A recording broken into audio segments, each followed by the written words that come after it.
Hello and welcome to Access Sportsnet Lakers, brought to you by your Toyota dealers. We make it easy. Chris McGee, James Worthy, Danny Green. We have Mike Trudell down at Crypto.com Arena. The Lakers survive. They get the win. They are 14-2 in their last 16 games. And tonight, guys, they return to Crypto.com Arena after the long 6-game road trip. They played 6 games in 9 days. Listen, it wasn't comfortable at times, and Fish talked a lot about it with Billy on the broadcast. It's one of those nights where you come back from a long trip.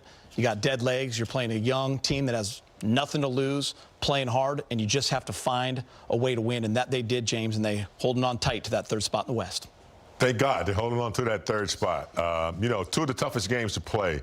That last game on a road trip, depending on the significance of it, and then you come home, see your kids, see your wife, you sleep in your bed, you go to your barbershop, you get comfortable with being back home, and you don't let your guards down. It's just a natural reaction, which makes these games tough to play. I thought the Lakers did a really good job of keeping their head in. It could have gone the other way. Brooklyn, young kids auditioning, a lot of offensive rebounds, a lot of second opportunities, the kind of game that you could lose. But they kept their head in there, and they won at home at all costs.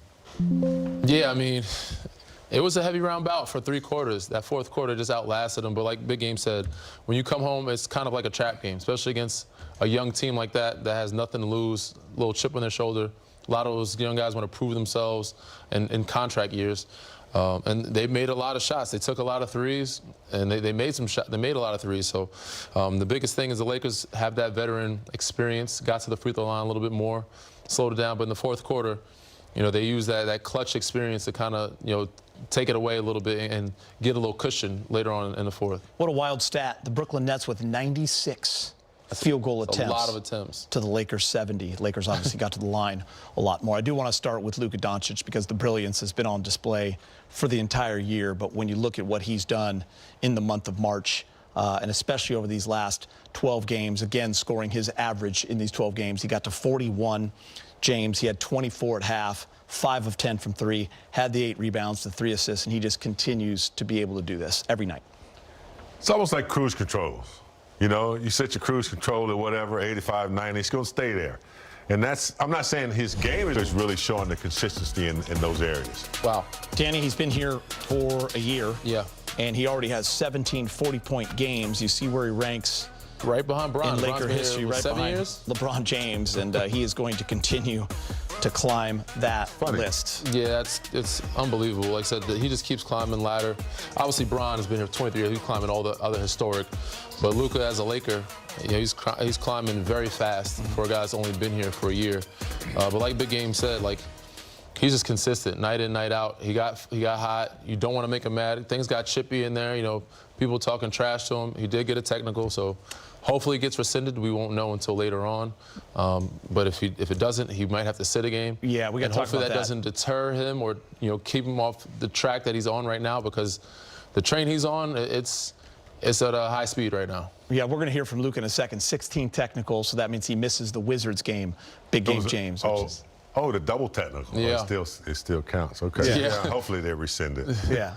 But if not, they already rescinded one, so I'm not sure if they'll rescind this one. Probably due to miss a game anyway. Yeah. So this might be his last rescind if they do rescind it. Yeah, or we just don't see him in the Wizards game, and he's fresh for maybe the Cavs. Yeah, all right. And by the way, he's already sitting down and he's talking to the media at the podium. Good on him.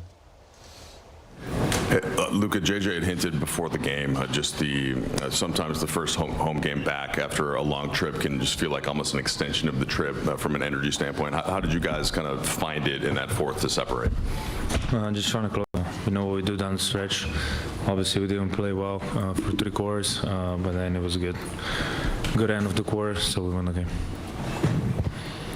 Luka, you scored 41 again. That's 2 straight 40-point games, 6 in your last 12. What's allowed you to not only reach this level, but sustain this scoring rhythm you've been in? Good question. I mean, just playing my game, you know, just trying to get downhill. You know, sometimes the three is going, sometimes not. Just trying to touch the paint, make plays, and see what the difference gives me.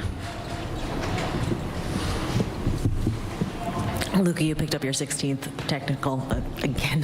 What kind of happened on that play? He was in my face 3 times. I just wanted to get out of there. It's a double tech, of course. What can I say? I didn't even talk. I just wanted to get out of there. They said my push was exaggerated, which was obviously not. And I don't know what else to tell you, man. Luka, just the fact that you played through your hamstring and got through this game, got through this whole road trip, how do you feel like you need to approach these next What about Jackson Hayes, who played that entire fourth quarter, and he was coming off his first double-double in about a year, and great energy. And DA was awesome, too, with the 3 blocks defensively. But when you look at Jackson's line, 10 points, 8 rebounds, 5 blocks, and just great energy. He is very active. You know, he comes from a distance, too, to block shots. He alters them, but then he'll come from the weak side. And also, when he comes from the weak side, the rotation seems to be pretty good. Man, you know, sliding down in front of him. He's very active. He's acrobatic. You know, he's in a dunking contest. So, yeah, he's airborne. He wants to go up and slap him out of the air. How many blocks did you say? 5? I was going to say DA had 3, so 8 blocks between the bigs. I mean, before you mentioned the 5 blocks, I was going to say he had a couple key possessions where he got stops himself, and not just the blocks, but rebounds, but mostly the blocks coming out of nowhere and contesting shots.